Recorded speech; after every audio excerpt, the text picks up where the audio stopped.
The objectives for this video are to learn how to use the TI graphing calculator to construct a confidence interval estimate of a population proportion. We will also learn how to find the margin of error using the interval endpoints.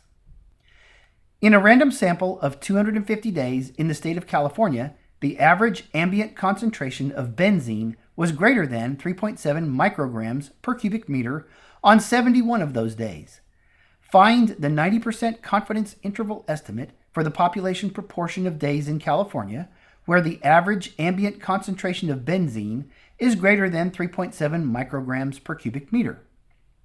In order to use the TI graphing calculator to find the interval endpoints for a confidence interval estimate of a population proportion, we should begin by pushing stat, then cursor over to tests, and then cursor down until we get to 1 proportion z interval, and that will be the item labeled A. Press enter.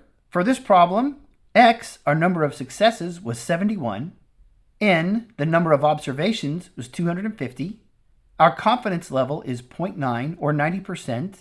Highlight, calculate, and then press enter.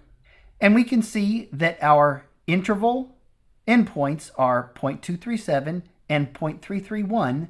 Note also that the sample proportion of 0.284 is given. So our interpretation of the interval would be, it can be stated with 90% confidence that the population proportion of days in California where the average ambient concentration of benzene is greater than 3.7 micrograms per cubic meter is between 0.237 and 0.331 when we round to 3 decimal places. Recall that a confidence interval is constructed by beginning with the point estimator. Then add the margin of error to find the right endpoint, and then subtract the margin of error to find the left endpoint. So the margin of error can be determined by dividing the interval width by 2.